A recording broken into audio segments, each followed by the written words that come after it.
Salam sejahtera Malaysia. Salam sejahtera tuan-tuan dan puan-puan. Hari ini rakyat Malaysia bakal digemparkan dengan berita panas, berita tergempar dan berita mengejutkan seluruh Malaysia. Berita politik, ekonomi dan perkembangan Malaysia segalanya ada di dalam channel ini untuk semua keluarga Malaysia yang dicintai dan dikasihi. Mari kita menonton video ini. Sebelum itu, sila pertimbangkan untuk tekan butang like, komen, share dan subscribe serta aktifkan lonceng notification supaya anda tidak ketinggalan dengan info-info terkini daripada channel ini. Berita kita akan bermula dalam kiraan 1, 2, 3. Berita bermula sekarang. Salam sejahtera Malaysia. 26 Oktober 2022, tepat 3 jam yang lepas, Lokman Adam kekal di penjara sebulan. Berita ini saya petik daripada beritaharian.com. Putrajaya, Mahkamah Rayuan hari ini memutuskan bekas ahli Majlis Kerja Tertinggi MKT UMNO, Datuk Lokman Nor Adam, kekal di penjara sebulan mengikut keputusan Mahkamah Tinggi tahun lalu. Mahkamah Tinggi menjatuhkan hukuman itu terhadap Lokman Nor Adam selepas didapati bersalah menghina mahkamah kerana mengunggut saksi perbicaraan kes Wan Malaysia Development Berhad 1MDB membabitkan Datuk Seri Najib Razak. Mahkamah Rayuan bagaimanapun membenarkan permohonan pasukan peguam Lokman supaya hukuman penjara itu ditangguh sementara menunggu proses rayuan di Mahkamah Persekutuan. Peguam bela Lokman, Tan Sri Muhammad Syafiee Abdullah, berkata pihaknya akan memfailkan rayuan dalam tempoh 30 hari bermula hari ini atas alasan kes berbangkit, bermerit dan wujud persoalan undang-undang. Terdahulu, panel 3 hakim Mahkamah Rayuan diketuai oleh Datuk Seri Kamaluddin Muhammad Said bersama Datuk C. Muhammad Ruzimah Ghazali dan Datuk Nordin Hassan secara sebulat suara membuat keputusan itu selepas Mahkamah Tinggi didapati tidak membuat kesilapan apabila menjatuhkan hukuman berkenaan.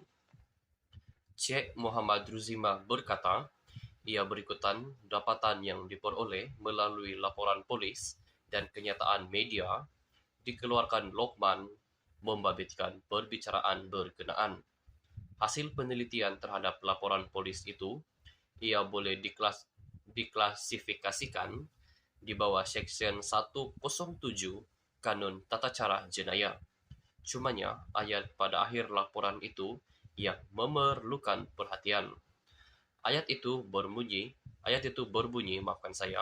adalah tidak masuk akal Najib orang yang teraniaya akibat nama digunakan oleh manusia durjana didakwa mencemar imejnya sedangkan mereka memperoleh manfaat daripada kelakuan jenayah kini bebas serta tidak didakwa.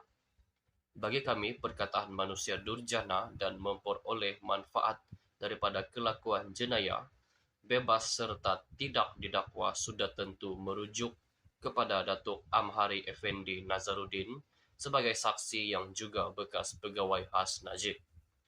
Bagi kenyataan media pula, perayu iaitu Lokman mengemukakan ulasan dan komen mengenai perbicaraan SRC International Sendirian Berhad anak kepada syarikat 1MDB dan menyebut beberapa individu termasuk Amhari dan saksi lain dalam bentuk amaran katanya. Akhir tahun lalu, Timbalan Pendakwa Raya Datuk Dusuki Mokhtar berkata tempoh penjara sebulan terhadap Lokman tidak memadai bagi melindungi integriti sistem kehakiman dan memberi pengajaran kepada orang awam. Sehubungan itu, beliau mencadangkan hukuman penjara minimum 3 bulan sebagai indikasi tiada toleransi diberikan kepada mana-mana pihak yang cuba menghina mahkamah. Muhammad Syafiee turut memohon anak guamnya tidak dipenjara, sebaliknya memadai sekadar didenda maksimum RM2.000. Pada 15 Julai tahun lalu, Hakim Colin Lawrence Sequeira menjatuhkan hukuman itu selepas mendapati tindakan Lokman membuat laporan polis terhadap Amhari Effendi menjurus kepada intimidasi dan ancaman serta menghina mahkamah. Mengenai rayuan kedua-dua pihak terhadap hukuman penjara itu, Cik Muhammad Ruzima berkata, tiada sebab untuk mahkamah rayuan mengusik keputusan dibuat Mahkamah Tinggi sebelum ini. Kedua-dua rayuan itu tiada merit. Hukuman Mahkamah Tinggi membuat keputusan Hakim Mahkamah Tinggi membuat keputusan itu berdasarkan pertimbangan serius, kepentingan awam dan faktor sampingan berkaitan. Kami sebulat suara bersetuju hukuman penjara itu adalah wajar dan munasabah. Mahkamah Rayuan menolak kedua-dua rayuan itu, maka keputusan Mahkamah Tinggi dikekalkan, katanya. Sekian saja berita untuk hari ini. Kita jumpa lagi di video yang seterusnya. Stay safe, stay healthy, bye-bye.